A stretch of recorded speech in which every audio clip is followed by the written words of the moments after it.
હાલો મિત્રો, માંડવી લીલીછમ થઈ ગઈ છે અને વરસાદે ધોમ થઈ ગયો છે. હવે કાંઈક નવું કરવું છે. થોડોક એમ થયું કે આરામ મળ્યો છે. હવે એને આજ ક્રિકેટ મેચ રમી નાખી IPL. તો આપણે બોલર છે, આપણે બેટ્સમેન થવું અને હજી જો આમ ફિલ્ડિંગ ભરવાવાળી છે. હવે કરીએ ચાલુ. એ પહેલાં છે ને તમે સબસ્ક્રાઈબ, ફોલો અને લાઈક કમેન્ટ કરી નાખજો, કારણ કે વરસમાં એકાદ સુધી માંડ ટાઈમ મળે. તો કરીએ ચાલુ. રમવું છે ને ક્રિકેટ.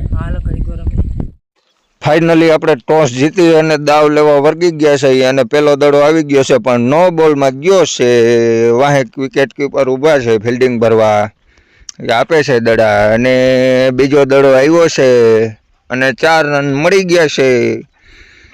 પણ પહેલી જ ઓવર છે, આપણે 4 રન બીજા દડે મેળવી લીધા છે. હવે ત્રીજો દડો આવે છે. હા, 6 બાઉન્ડ્રી બાયણે, પણ દડો ગયો છે માંડવીમાં. હવે દડાનો શું થાય, ક્યાં ગયો છે? વિધાયકની માંડવીમાં જડે. ગોતો, જલ્દી ગોતો, નક્કી દાવ નહીં જડે દડા વગર.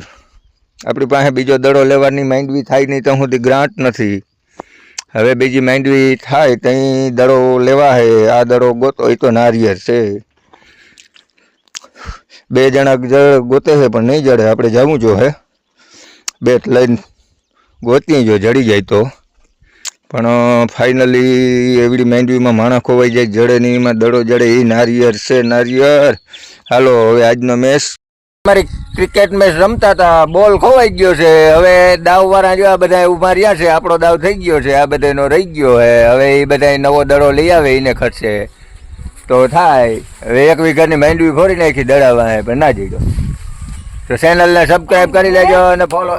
દડો જડી ગયો, દડો નારિયેલ છે. હા, તે વાંધો નહીં. હાલો.